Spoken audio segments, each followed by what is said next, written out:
Hi, Rob. Hi, Bob. How you doing? Doing good. How about you? I can't complain. Let me introduce us. I'm Robert Wright of Blogging Heads TV, and this is, in fact, the Wright Show. You are Rob Kurzban, professor of psychology at Penn and the author of this book, Why Everyone Else is a Hypocrite, the subtitle being Evolution in the Modular Mind. Okay. And it's a really great book. And I've talked to you about it before, but never on camera. And it does have a theory as to why everyone is a hypocrite. And it also sheds light on such things as self-control, why we lack it, how we might get it, and also on moral debates and things like that. So covers a lot of territory, but it all rests on this this phrase in the subtitle, the modular mind, right? Yeah, that's right. So first of all, thanks for the kind words about the book, and that's right. So one of the big themes that underlies the whole thing is this idea that the mind consists of a large number of parts, which, I just want to be clear is not original with me. A bunch of people have had this idea, including people like Jerry Fodor and a whole bunch of others after him. Okay. And how do you, for people who aren't familiar with it, how do you flesh that out? The idea that our minds are modular. How does that differ from what might be our common sense conception of how our minds are structured? I think a lot of people have this idea, this intuitively, that there's one big sort of me inside, a big general kind of amorphous self. And the modular view suggests that there's lots of different pieces that are more or less active at different times.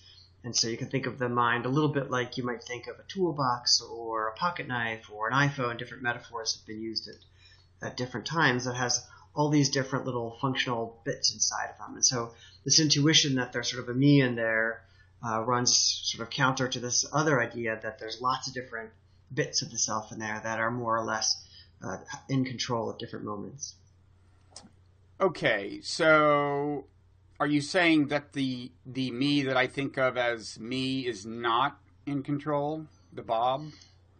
Yeah, so I sort of think of the me that you think of as Bob as a little bit more like a press secretary or public relations department, which is sort of broadcasting things out into the world that are useful for Bob, maintaining your reputation and so on. But really, there's a lot of decision-making going on that you have no conscious access to, that none of us sort of really know about. So what this means is that we don't always understand the motives behind our own actions. And this unitary sense of self is more, again, this kind of broadcast medium as opposed to all these different bits and pieces that are doing the actual work. Okay, so are there like examples of this where like I might think of myself as being in control or think of myself as making a decision and you might describe it another way? Yeah, I mean, the experimental literature in psychology is filled with such examples where we can run an experiment where we know what's driving someone's choice, and then you ask people about the origin of their choices, and they give answers that can't possibly be right. So in consumer psychology, there are studies in which people are shown identical products and asked to pick one that they like best. And we know because of the experimental setup that what's going on is that people are choosing based on the position of the object as opposed to their properties. But if you ask them, they say that they're choosing based on these properties. So there's a case where people just don't know why they're choosing what they choose. So you mean what? Like people are more likely to buy laundry detergent that's at the left end of the shelf, or what? Yeah, exactly.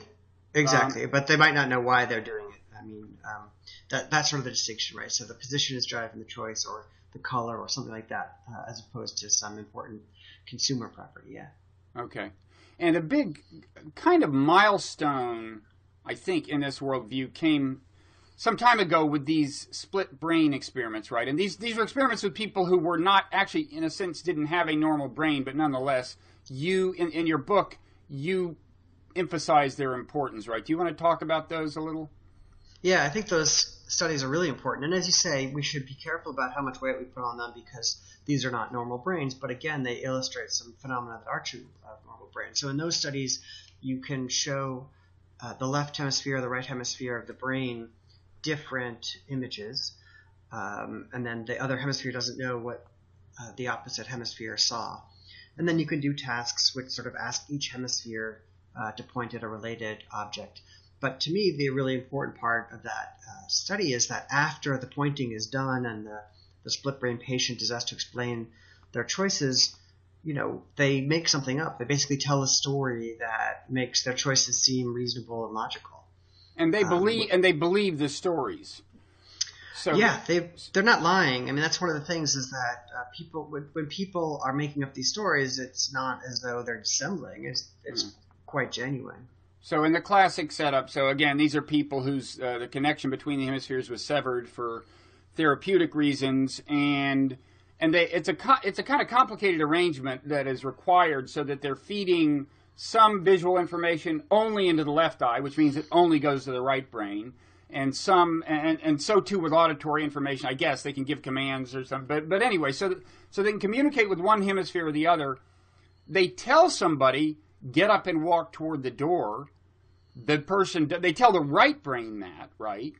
And then they say to the person, where are you going? And the person comes up with an explanation, and this would be the left brain, because the left brain does the talking, right? And they say, I'm going to get a soda or something, and they really believe it. Right, exactly. So, I mean, one of the things that's really interesting about this literature is it makes our pronouns tricky. So when you say they really believe it, another way to put that is, the hemisphere that's creating the story has a genuine belief about its motive, even though that can't be the correct, that's not the right answer to the motive, right? So, but that's exactly right. And I think, people like Mike Zanig and others who have talked about the interpreter are sort of trying to get across this idea that that brains contain these systems that seem to want to concoct narratives that make our behavior seem sensible and logical, even if they don't have access to the actual underlying decision-making process. Okay. And this would be an example of, this left hemisphere would I guess, be where you think this press agent, or a lot of the press agent self, is located. Although, again, in a normal person, there is presumably intercommunication between left and right hemisphere. But anyway, what we see in these experiments is I guess, the part of the brain whose job is to make you seem like this in-control person who doesn't just get up and walk someplace for no reason, right? That's the press agent coming up with a valid reason for having done something. Yeah, exactly. And I don't take a strong position on where these things are located in the brain. As you say, once you start getting into these clinical cases, things are a little bit more ambiguous. So it could be that in a normal brain, the locations differ from what happens with what's going on in some of these clinical cases. Okay, and you mentioned, it's kind of, you said the pronouns get tricky, and in your book, you do say that you're reluctant to say things even like, he believes X, right? Now, flesh out what would be wrong with that. I mean, if I feel right now this belief, what's a good example of a belief? I believe the Republicans are responsible for all that's evil or something, or I believe that I'm gonna go skiing tomorrow.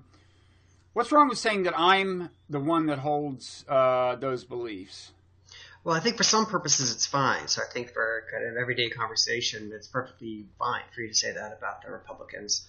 But I think that as a scientific matter, the problem is that it could be that some of these representations, so beliefs are one kind of representation, they don't spread out, they don't get into other modules.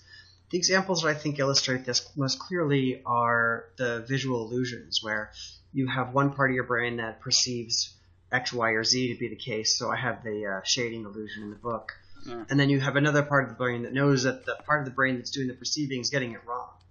So the sort of part of your brain that perceives those colors in this illusory way, there's an important sense in which that part of the brain just doesn't believe the same thing that the other part of the brain does.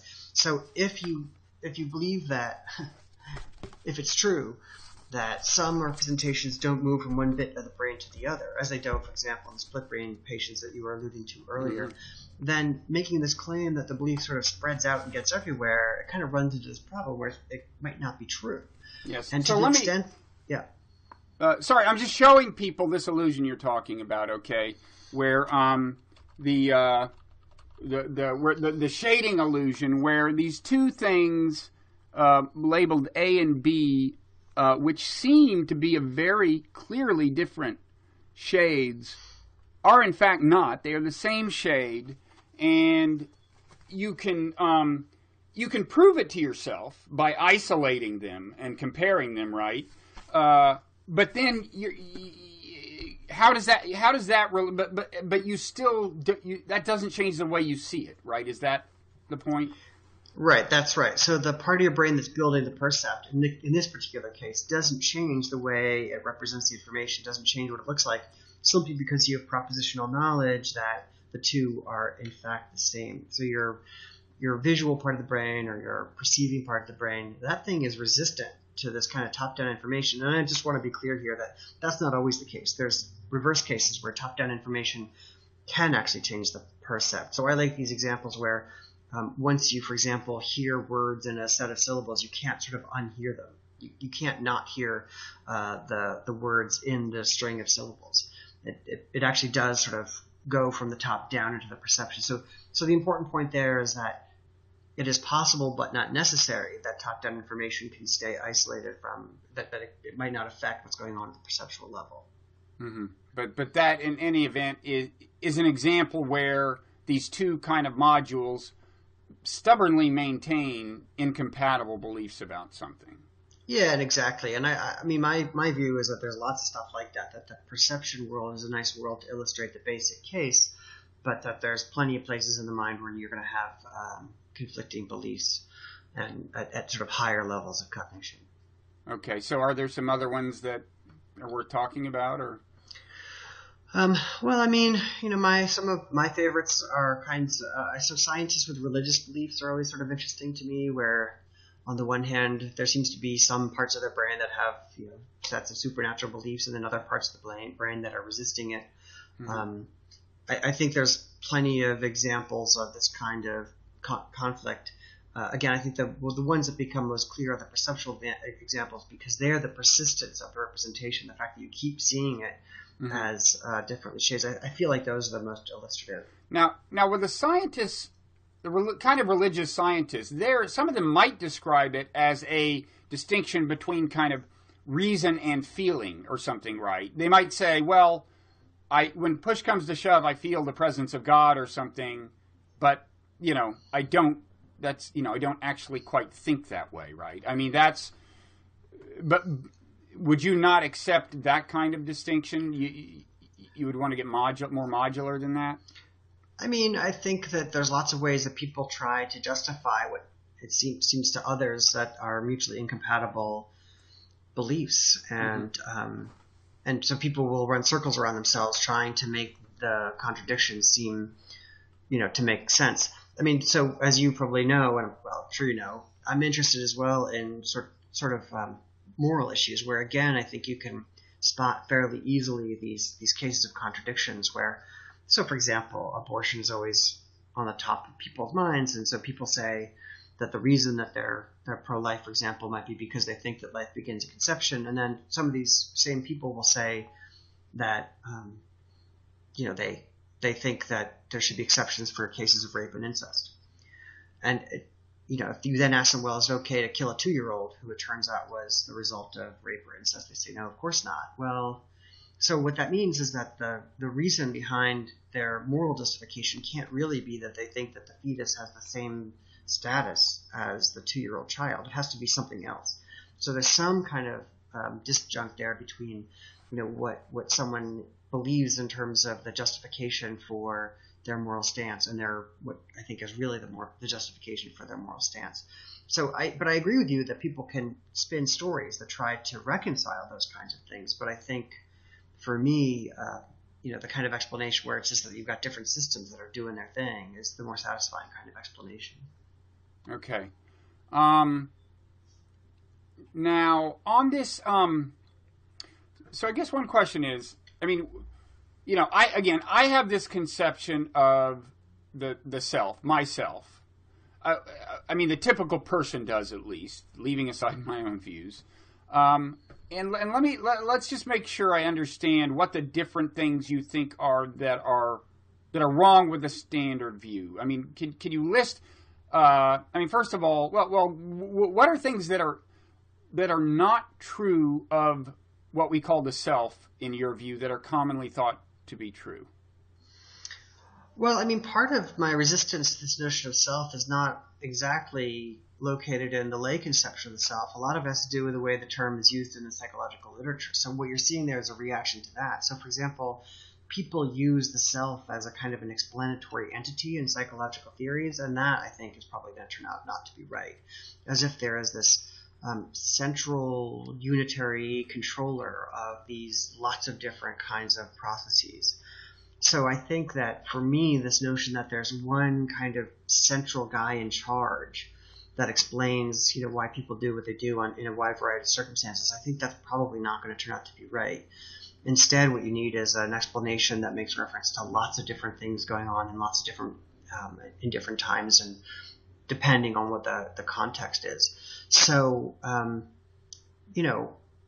if you look in psychology, this notion that the self does this, the self does that, my sense is that that's not going to turn out to be a useful kind of explanatory entity, that in order to get good explanations, you're going to have to break it down quite a bit further than that into different bits and pieces. Okay. And that is also kind of the lay conception of the self, right? We think of ourselves as the CEOs of the show, right?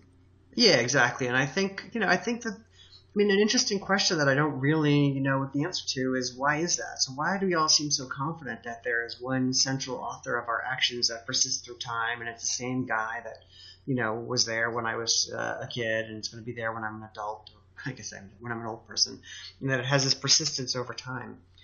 And it certainly feels that way. I mean, I get that. Like, I feel that way too. I feel like there's a me in there somewhere. Go ahead. Well, I was going to say, I mean, it seems to, in a way, follow from the idea that its function is to be the press agent, right? I mean, if it's in our interest to present a story about ourselves as these coherent, in-charge individuals guided by a consistent set of values, then, if that's the story it makes sense for you to present, then that's the story it makes sense for you to believe, and that is the story of a coherent, in-charge self, right? Yeah, that's exactly right. And I think you put your finger on something which I think is really important, which is that these stories that we spin are basically responding to the fact that other people value certain kinds of things in others. For example, they want other people to be logical, consistent, coherent, predictable, and so on. This means that the stories you spin have to have those properties. I mean, you could imagine a world in which it's not like that, where we just like random people who are, unpredictable for whatever reason.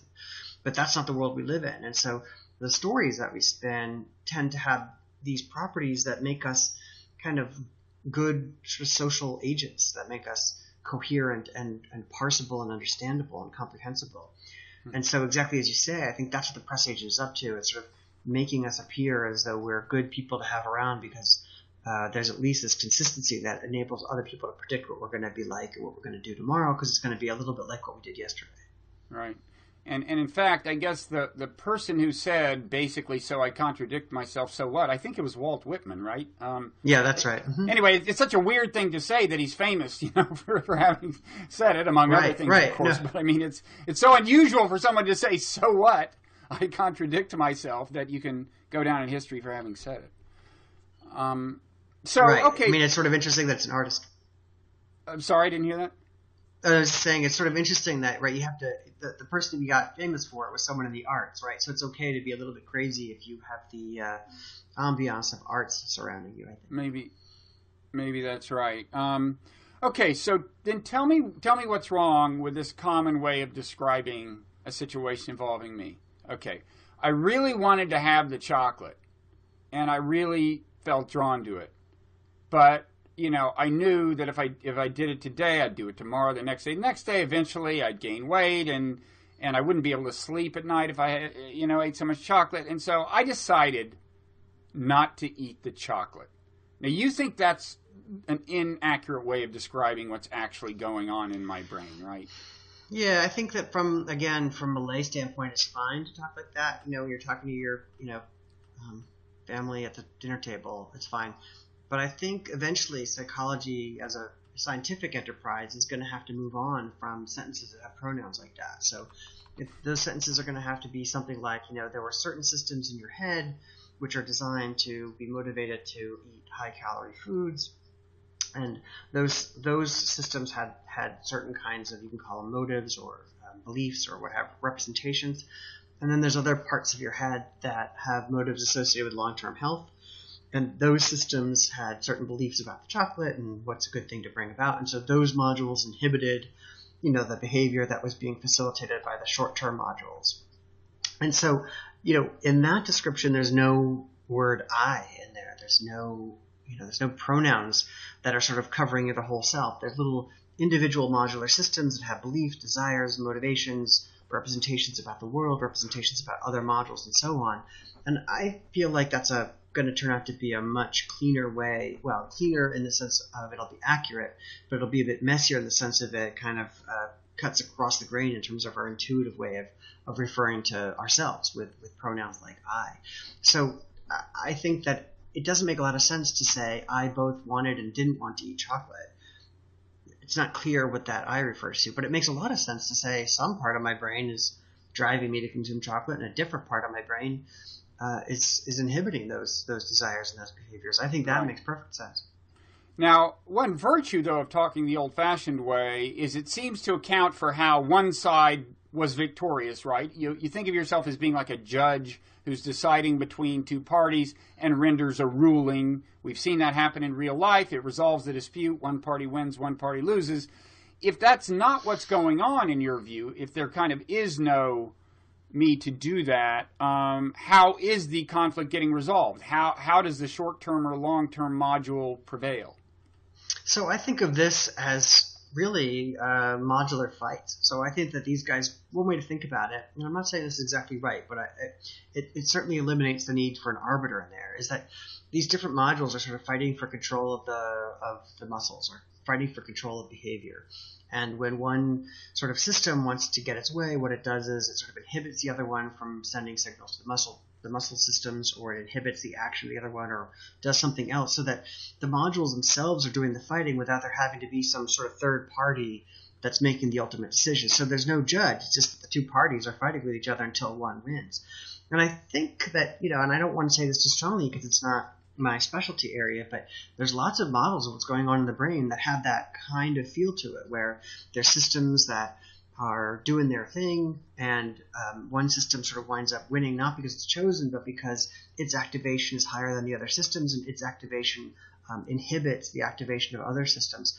So I think that kind of story, that kind of approach has some appeal in the sense that it connects up to other ways in which we think psychological systems work. Right. Although it is the experience of most people that there are ways to, over time, create patterns in terms of which one wins, right? You learn self-discipline or something. There seem to be things that you can do, or maybe you would say things that can happen to you, or things that can happen, that make one side stronger and one side weaker, right? Yeah, totally. And not just that, but you can change your environment in such a way. So this is why I like, Chip Heath has this book, Stick, which in some ways is all about ways in which the long-term part of your head can build an environment that makes the short-term drives have a disadvantage. So, suppose you're doing a blogging head and you want to make sure you don't get tempted to check your email. What you can do is you can throw your cell phone off to the side of the table where you can't reach it to see if anything interesting has come in during the conversation. So that sort of is a way to make the short-term modules that kind of want to know what's going on. It puts them at a disadvantage relative to the long-term modules that want to keep your attention on the business at hand. So, and of course, you're right that people change over the course of their lives and become either more, less long-sighted through practice and getting reinforced about the benefits of being patient and so on. I totally agree with that. Okay. And what do you think is going on when, in the course of making a big decision like whether to eat chocolate or not, I entertain rationales for doing it or not doing it that go beyond the obvious, right? It's not just, oh, it'll taste good, oh, you'll gain weight, oh, it'll taste good, oh, you'll gain weight. You start getting these secondary arguments like, well, you've worked really hard today, you deserve it. Or, wait, you remember what happened last time, right? So these are among the things that sustain the idea that actually it's like an adjudicatory process, right? So what do you think, how are these reasons who's generating these ideas in my brain if it's not me? Well, right. So that's a great question. And the short answer is I don't know. But it seems like they're coming from different modular systems that are trying to figure out what to do. But I think there are probably two different things going on. And I think you probably have this in mind. And the first one is that if you've got different modules that want to go in different directions, eating chocolate versus not, then the system sort of wants to figure out what the best move is. And so it's got to sort of use all of its resources, which is coming up with reasons for and against. I mean, I think that's the way lots of decision making goes, is you sort of consult long-term memory, you do some information seeking, all this kind of stuff, and the different modules are sort of fighting for their team. Each module or these sets of modular systems are responsible for kind of figuring out how much they should be pushing for their particular decision.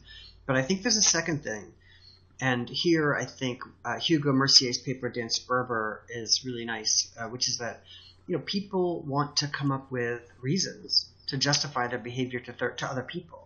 Again, this goes back to this public relations thing. So the production of reasons inside your head, my guess is that a large part of the reason that goes on is because if someone ever challenges you or asks you why you did X, Y, or Z, you want to have that in your hand. And you don't want to take actions until you have some reason ready to go, such that if people ask you about it, so if the social world pings you and says, what was the story with that you have something ready to go.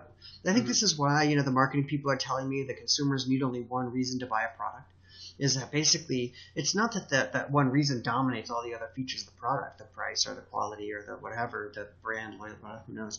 But it's that as long as you have one reason, you can't look like an idiot for making the choice. You can always tell the other guy who asks you why you bought that particular microwave. You say, yeah, well, it has the gizmo thing feature, which, is something that really mattered to me. Mm-hmm. So you would imagine, I gather, that the generation of these rationales, like, oh, you've worked hard today, you deserve it. That reason would actually be generated by or recruited by, you might say, the short-term module. That's kind of the active agent in the generation of this rationale. That wouldn't be surprising to me. I think, as you can kind of imagine, we're just scratching the surface of these modular systems. It's going to try to be really complicated. So I wouldn't want to commit too heavily to exactly which jobs are done within which systems and which ones are shared and so on. But yeah, I think that there are separate sort of entities that are marshaling different kinds of evidence and throwing them into working memory in the service of getting the things that they sort of, well, in quotation marks, want or motivate or are designed to bring about.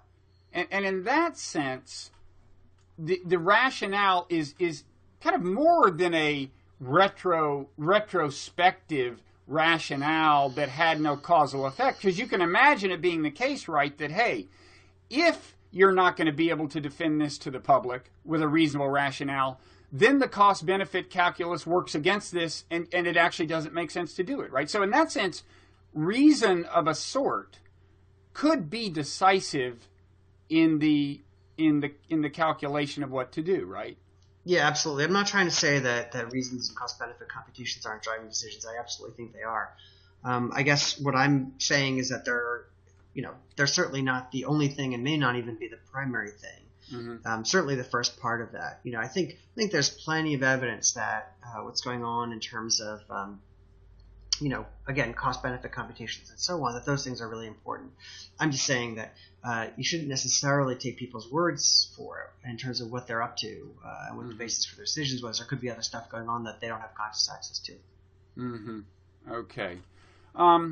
So the self that I think of as myself, okay, you would say there's some properties I may think it has that it doesn't have, mainly it being the CEO that's really initiating all the action, making all the decisions. You would say that's wrong, but it is something, right? This center of consciousness that I feel, it is something, right? How would you describe what it actually is? Oh, I mean, that's a pretty deep question, so I'd be reluctant to describe what it actually is. I mean, I sort of think of it really as something like a press agency, which is it gets this information that's useful in order to justify behavior and so on, and then it puts that information out into the world. I mean, people have been talking about consciousness and so on for a while, and I'm not, many lots of people think that various parts of that question are insoluble. But I do think that a really important part of its job is going to be to disseminate information to the rest of the world that's good for the person to put out there. I'm not saying that's the only function of consciousness. I mean, I also think that you can kind of think of the conscious stuff that's going on as something like a mental workspace that takes in different bits of information and weighs it in the kind of way that you were alluding to earlier. The thing is that, consciousness is hard. So understanding what's going on, I think, is challenging. But I do think that persuasion and narrative is a pretty important part of it, following people, again, like Dennett and Gazzaniga, and others who have taken this position in the past. But you would ultimately consider the thing I think of as the self that's kind of in charge, you would consider just another module with whose function is kind of communication with the world out there, but aside from that is not necessarily to be ranked above some other modules in my brain. Yeah, exactly. I don't think there's anything special about it. I think that, again, people have this intuition that there's a sort of executive, and we talk about executive function and so on. But yeah, I mean, I sort of feel like the stuff that you're conscious of is just another set of modules in your head doing a job, and there's reason to privilege them in some sense, right? Those are pretty special modules that are really cool. But in terms of decision making and so on, no, I wouldn't necessarily give them any particular weight. Mm-hmm. And do you think it's possible that there are modules within me that are themselves conscious? I'm just not in touch with them. I mean, could there be independent spheres of consciousness, of sentience, that aren't part of my overall what I feel right now as my stream of consciousness? Yeah, I mean, whenever you talk about stuff like that, it almost feels as though you've drifted into metaphysics or some kind of really interesting hallucinogen-induced speculation. But I don't see any reason to think that it's not possible that there's these conscious modules in your head that are just not connected up to the other conscious modules. I mean, if you ask yourself, what would that be like? What would it be like if there were some part of my head that was conscious but wasn't connected up to the part that's talking to you now? I think the answer to that is kind of like, well, it wouldn't be like anything. You just wouldn't be aware of it. Or that is, the bit that's conscious wouldn't be aware of the other bit that's conscious. So I always find that kind of scary. It reminds me of that, there was that nice film whose name escapes me with Robin Williams about these Parkinson's patients. And it also kind of reminds me. I think Awakenings or something. That's right. Yeah. Yep, that's right. Where basically, you have this dialogue that sort of gets people to think about what would it be like if there was, a conscious experiencing entity inside a paralyzed body. A little bit like, what it would be like to have a locked-in patient or something like that. And I think it's scary, but by the same token, it doesn't seem impossible to me. Yeah, this comes through in Gazzaniga's description of the split brain experiments. That he kind of, you get the sense he's thinking that the right brain, when it's separated from the left, may have its own realm of consciousness. And when you think about it, I mean, in those experiments, the command to get up and walk out of the room was, in a sense, heard and comprehended. And we know that normally when your brain isn't split, that's part of consciousness, the hearing and the comprehension. And so, it could be, that once you split the two things up, you've got these two spheres of consciousness, I guess. But you're always talking, the experimenter is always hearing from only one of them.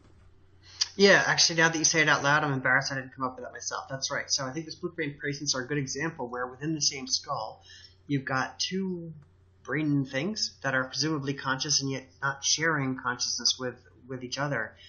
And again, what is it like to be a left brain that doesn't have access to the right brain? It's, it's just whatever it's like to be a left brain. So that, I think, is a great example of this existence proof of having multiple conscious entities in the same skull, right, that don't share the experiences. And so if you're willing to concede that that's sort of such a case, then yeah, it seems to me that there could, for all we know, complicated nervous bits in our spinal cords might have phenomenology, right? It could be like something to be a spinal cord, but the rest of the nervous system could never talk about it because it's not connected up to the spinal cord. And I kind of wonder, you talk about crazy metaphysical speculation, but could it be that, from time to that in a way to compete for control. Well, I don't know that in the course of competing for control, maybe some of these modules, they temporarily merge with consciousness, and that becomes kind of the battleground or something. It's like maybe there's this part of me that's always longing for a chocolate bar, but it only gets access to my consciousness when a candy bar shows up or something. I don't know if that makes sense, but in other words, the conventional thing to say would be, well, I'm aware at different times of different parts of me. There's the lustful part of me. There's the studious part of me. There's the left foot that I'm only aware of when it hurts. But conceivably another way to describe some of these things would be, well, that's when their consciousness merges with yours, or is this sounding too crazy? No. I mean, I totally endorse this. I think this is totally right. I think that if you're going to take these ideas seriously, then it could very well be that what is experienced as conscious does change in exactly the way you're talking about. That sort of what gets put into the pool of consciousness changes with situational variables and contextual variables and various kinds of stimuli. And so, as you say, it sort of goes down the rabbit hole into crazy talk. But, if that's the way the mind works, if there's all these different systems that sort of come in and out of relevance and therefore come in and out of consciousness, then that's just the way it is. The thing about the brain is that it's way more complicated than we'd like it to be, right? So that is to say, in order to understand it. And so lots of things which are crazy about the brain have turned out to be, at least they look like they're going to turn out to be true. I talk about a little bit, at least about the Libet studies, or Libet as some people say. Right.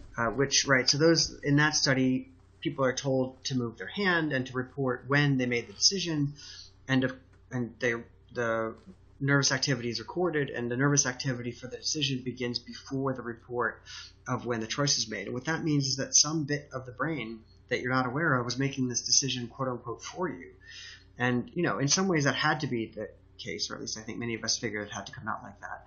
But it's also spooky, right? So in other words, there's some part of your brain that's doing its job without the, quote unquote, you, the experiencing you, sort of having made the decision of running the show or even knowing about it until after the fact. And so things like that, I think, should tell us that things are going to might turn out to be pretty weird in the kind of weird way that you've been describing.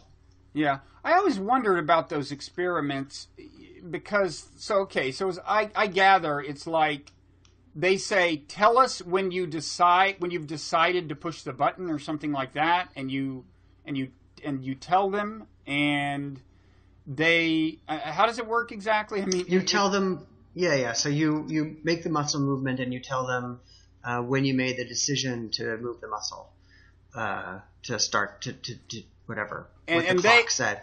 And they discern through some sort of technology that the muscles were actually moving before you made the decision. The brain before activities you were that aware were of making.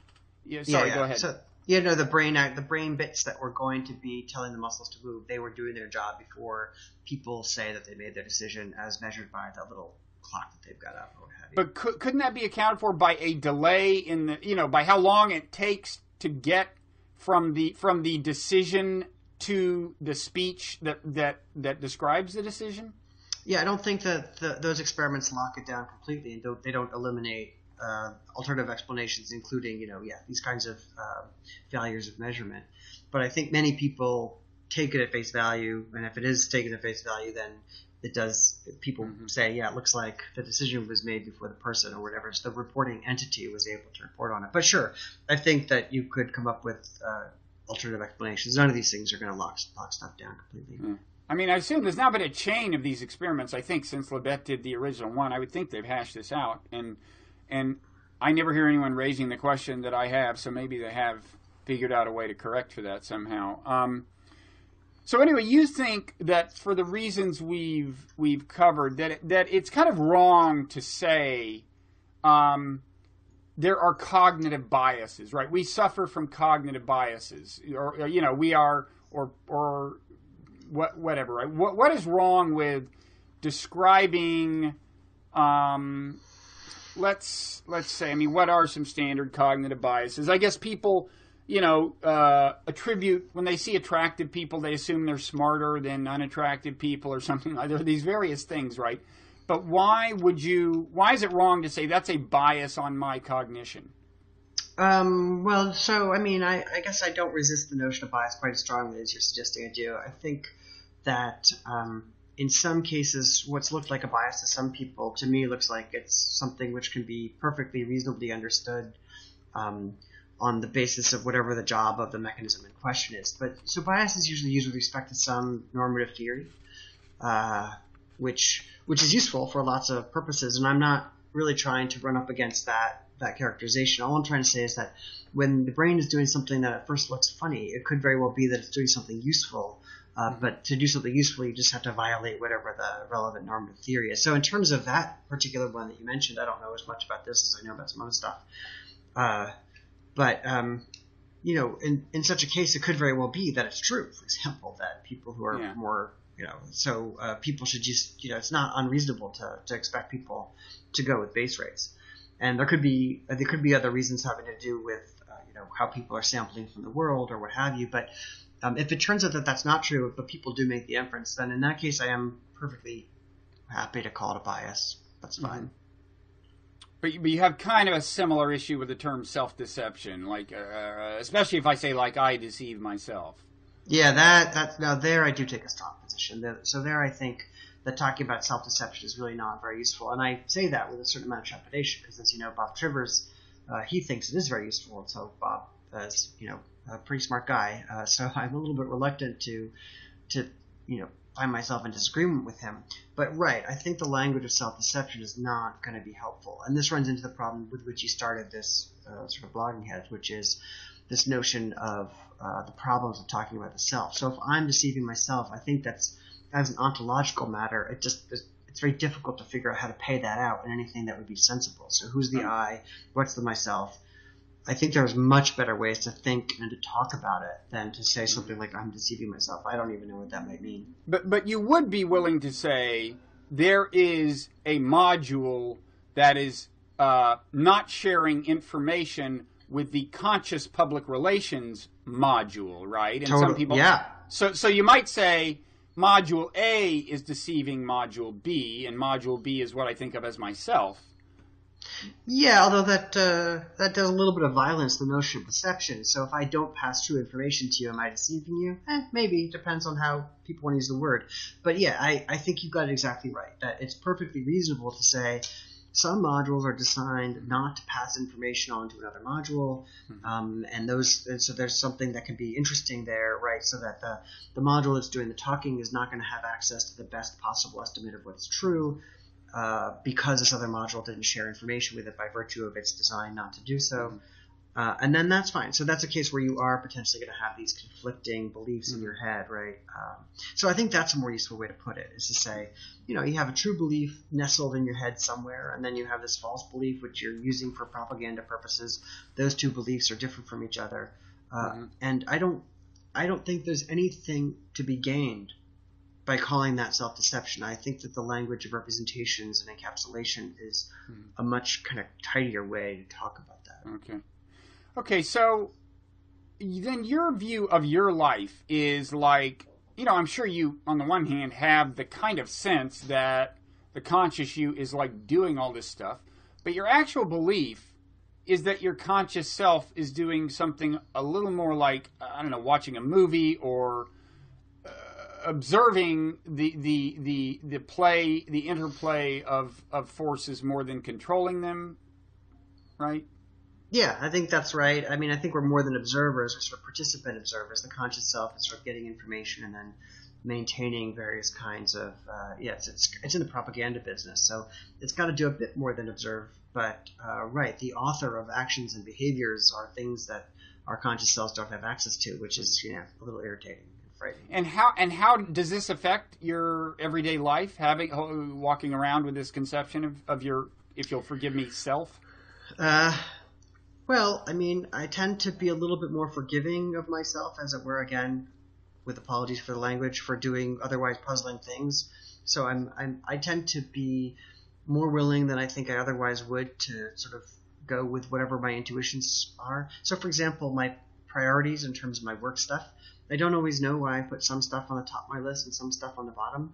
And I just have this sort of faith, if you will, that somehow there's little systems in my head that are making good decisions about what I ought to turn to next. Mm-hmm. So, and I think I wouldn't feel that way quite as strongly if I didn't have this worldview that there were smarter people than the conscious me. And when I say people, I really mean modules, that are doing the heavy lifting in terms of figuring out what I ought to be doing. So I'm more forgiving of my intuitions about, you know, what my plans are, what my priorities are, and so on. I think it comes with a certain sort of, it's easier to forgive yourself for making mistakes when, which I do all the time, of course, when there's all these little systems in there which are doing their own little thing and you don't really know what they're up to. Right. But if you trust them, as you were just saying, that if you kind of assume that things are more or less under control, I mean, how valid is the basis for the assumption that you can trust them? I mean, of course, they have this track record of having kept you alive and productive so far.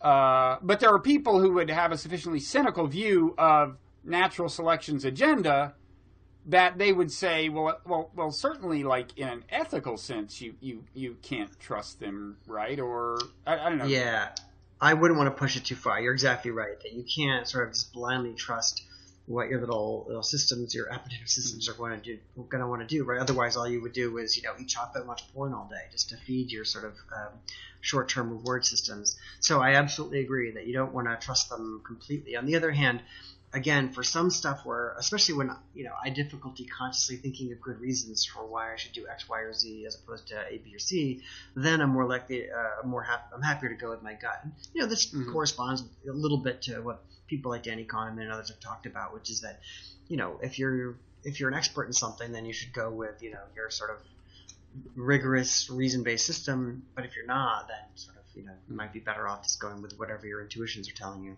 Mm-hmm.